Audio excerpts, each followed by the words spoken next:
Hello, good morning. On day 68 today,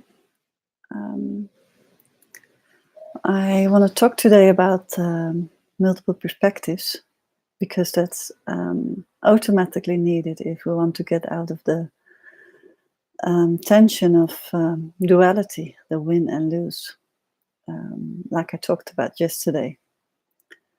So these topics of winning, losing, and opening up to another perspective, as well as judgment, is directly related with each other. So what often happens when we are stuck in this feeling, or we're not really stuck, but we just approach life from a perspective of duality, like winning or losing, then judgment comes in very quickly to put something outside of ourselves, out of fear or out of insecurity. So like if you are, for instance, you want to be right in something, you want to make a point in a discussion with someone else, then this being right is more important than opening up to what the other person has to say at a deeper level, or even at a content level as well.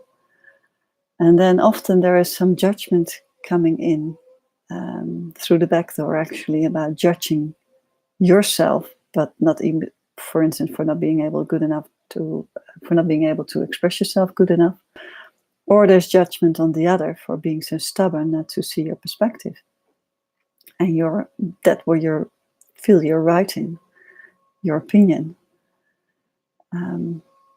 So then this judgment actually blocks you immediately from opening up to where the other person is coming from. And it doesn't mean that we have to agree with everyone all the time. We can still debate and have a dialogue and have share opinions, or you can still know something better than another person even. But the energy behind this of having to be right and judging what's happening in the situation is where you actually block the flow again. And what you're doing actually is just hiding yourself or not being vulnerable in that moment. So we want to move towards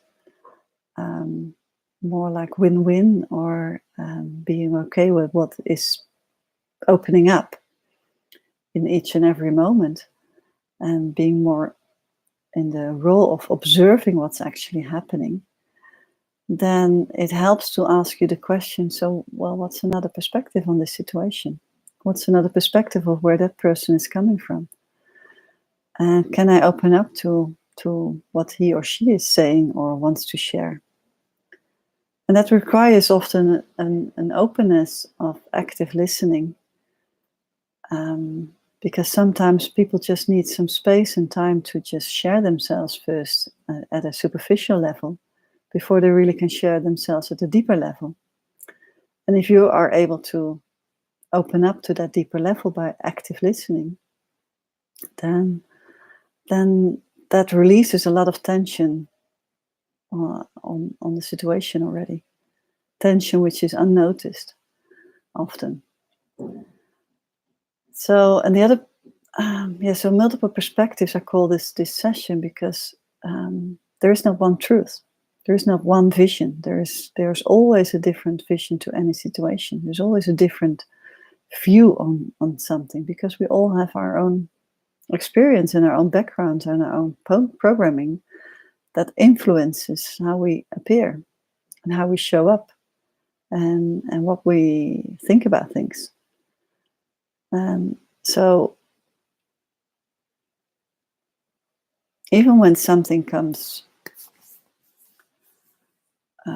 is acting like coming from a very ego sense, you sense that like, oh, this person is really proving him or herself and sharing a lot how good he is in this or good he is in that, or then seeing that from another perspective is something like, okay, that person might need some confirmation, because that's apparently a pattern that that person has developed in order not to be vulnerable, in order not to be, or in order to be strong all the time, and not to be, well, weakness often feels like painful then for that person, or it feels weak if that person shows up vulnerably. So that it's just defense mechanism we're actually seeing from each other. And looking behind or underneath those defense mechanisms is for that, having a different perspective or opening up to a different perspective is needed, and opening up to that person to listen is needed to release the tension. And obviously, it doesn't always happen in that same conversation. So you might still be frustrated, but over time, people ease in. And even if people don't ease, and you already release a lot of tension within yourself by just taking the need out of things to happen in a certain way, taking the need out of things that you want to control how the conversation goes, taking the need out of showing yourself in a certain way. And then there's nothing really to win or nothing to lose either. It's just happening. And what life is showing you is just happening. And you can just sense into what's actually happening there, to perhaps see something else, or just be there for the other person. Just hold space, and hold space for yourself at the same time. Because holding on to your perspective is actually denying yourself in that moment. It feels like you're showing yourself in a certain way, but you're most likely are doing it often from a defense mechanism, to prove yourself or to show yourself because you have to, or to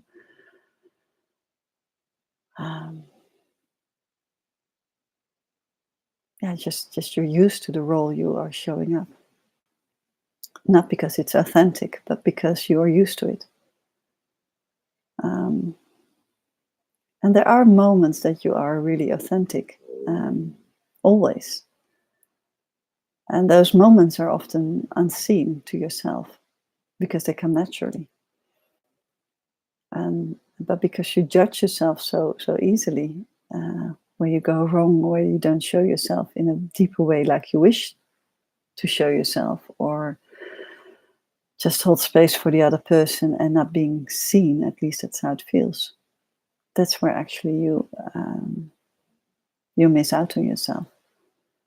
So, and obviously the theme that's most prominent to you is where your defense mechanisms come up strongest. So that's where you also get into this tension of duality, whether it's being right, or whether it's winning, or whether it's proving yourself, like being better than someone else, or even being silent and not showing yourself also has the tension of this duality as well, because you actually already lost in that situation by not showing up, and become the silent person who's just watching and not really there, not really present. And you actually kind of get into this defeat mode, for, okay, I lost, the other person is winning again. So it's not always the ones that are strongest in winning that, or it's not always that everyone wants to win. Some people just constantly want to lose, actually. They just go into defeat, like they surrender to, in a way like, okay, I can't win this, so I'm losing here again. And then you get into this victim role. I'm not seen, they don't hear me, they don't see me, they don't listen to me. So, and obviously you, as you know me by now, as I shared so much about myself, I always came from the one who already felt lost or losing it in a situation. So I became the silent one, I thought like, okay, there's nothing to do here. They won't see or listen to me anyway, so I'm not going to speak up anymore. But it's coming from duality. It really is coming from having to win something, having to gain something, because I wanted to be seen. So I felt constantly I lost it because I could never win from the other person. But seeing that position from another perspective is like, okay, but I didn't show myself. I didn't even ask for my side of the story. I didn't even ask for my perspective on things. And I could not see, when I was in pain, where that other person was coming from and why that other person needed it so much. I could see it, but I could not really be compassionate with it because I lost already. So I felt lost. And when you feel lost, when you feel you have lost, you have lost the game, then you immediately go down into this low frequency. And from a low frequency, it's very difficult to open up to another perspective. So another viewpoint on the same situation. And even if I attracted people who were literally unwilling to listen to me, then I would have had a choice. And I finally took that choice to just leave those people because they were just not feeding me. They were not giving me energy.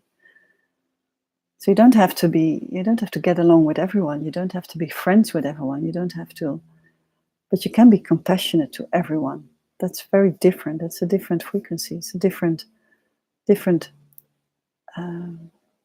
openness to people. You can even not like a person, but still be compassionate towards that person. Like, okay, I don't like you as how you show up in your role in this character. But I can be compassionate to you because I can see where you're coming from and what you're hiding, because I can sense that there's this balance within you and you're just playing this role out of defense, out of hiding yourself. So I can be very compassionate without even becoming close with someone.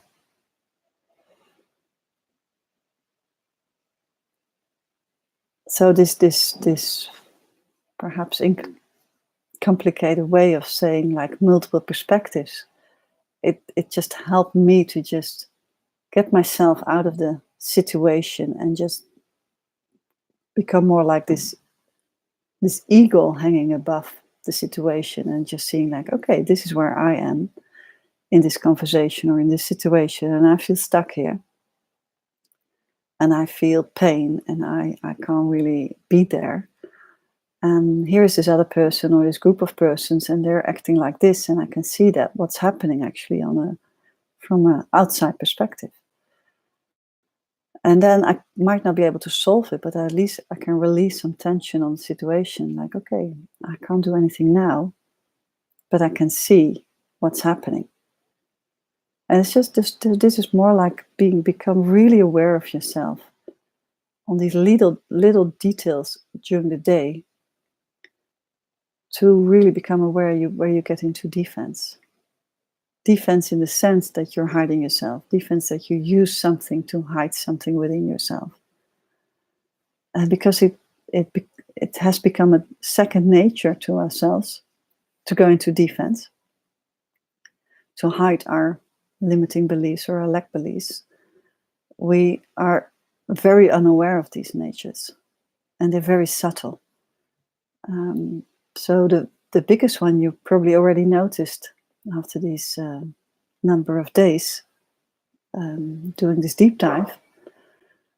But now it's time to get more into the subtleties.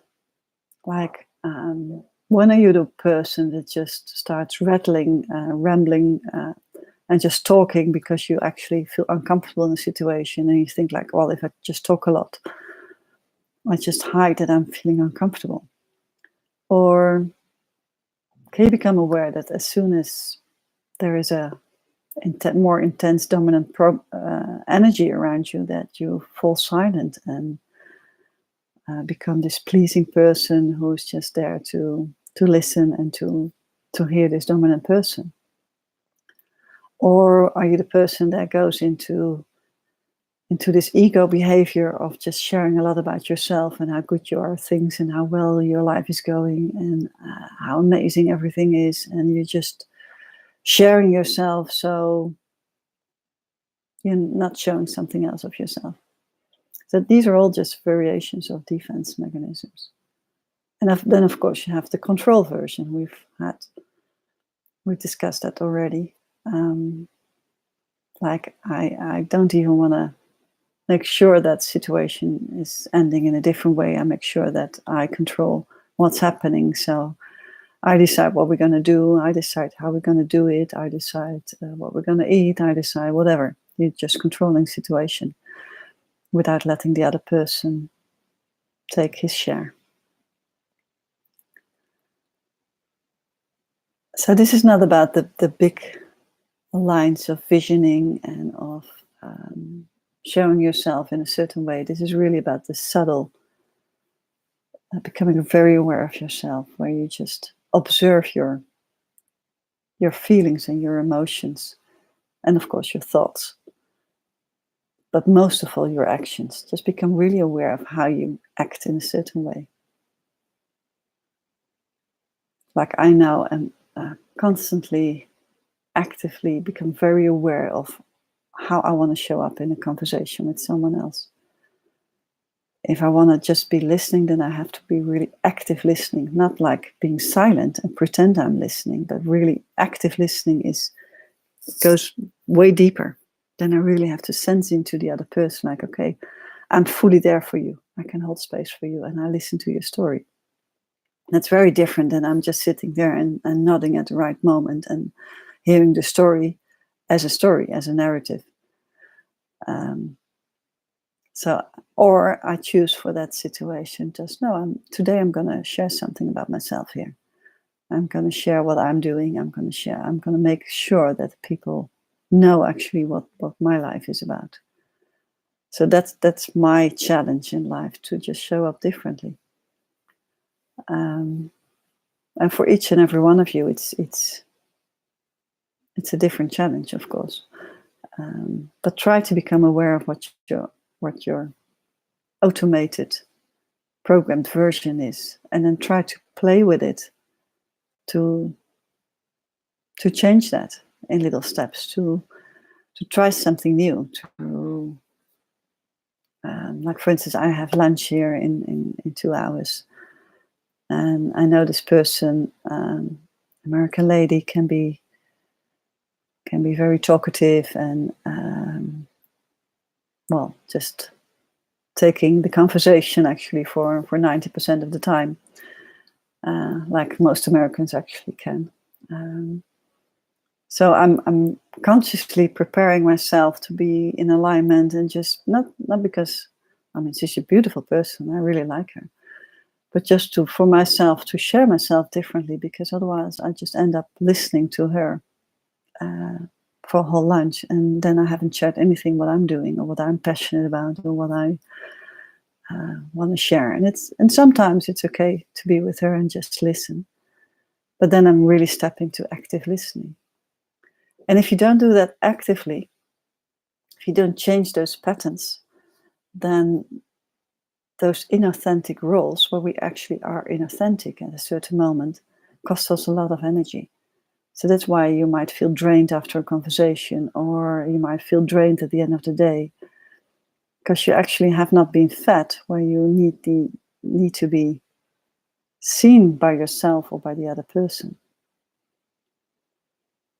And then you're only giving, or just being, or not giving even. Even if you don't give, it's already energy draining. Giving gives energy. But if you only just kind of step out of the situation emotionally, and in your presence you step out of the situation, then it costs you energy. It's draining.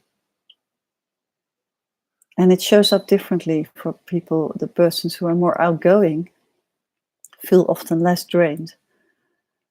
But by the end of the day, they're still like extremely tired. They're still like, I had to talk so much today, or I've done so many things, or they've never felt silent and being in alignment with presence at that moment to really feel actually into the situation, just be present.